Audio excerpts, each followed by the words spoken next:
ne gumenyeka nnyo ne mpulira nga nzigwawo.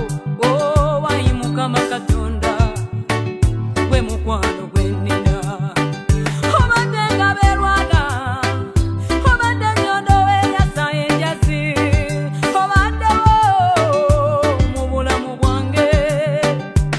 Mukama tobaddeyo mu kamwa k'empologoma.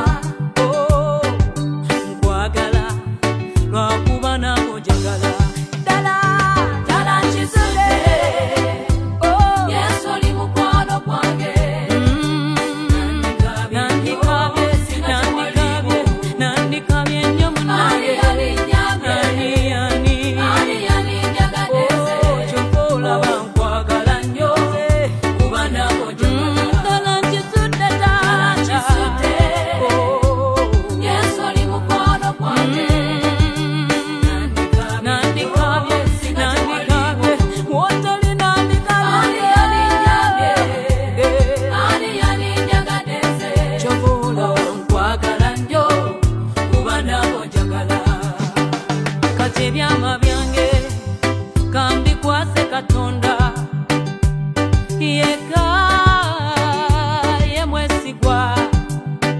Kye bayita omuntu kyakaseera katono nnyo, akyuka nakuleka ng'oli mu bizibu. Nkwesize ayi Mukama Katonda, olugendo lwange ndukuwadde. Kabibe ebyama byange nabuno obulamu bwange mbikuwadde. Nkwesize yegwe mwesigwa wekka Mukama munnange.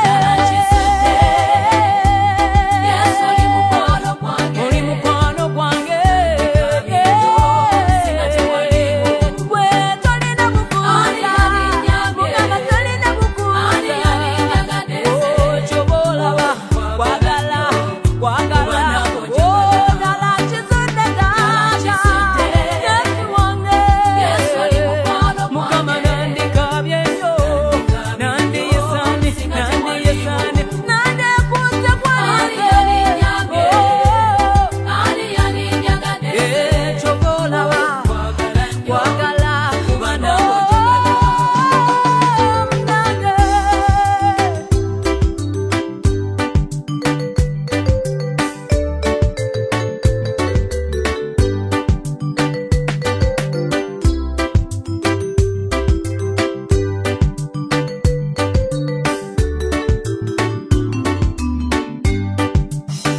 Noonya Yesu nze, njagala Yesu oyo, omukwano gw'ensiigwa akaseera katono nnyo. Gulinga ekimuli ky'okumakya, gulinga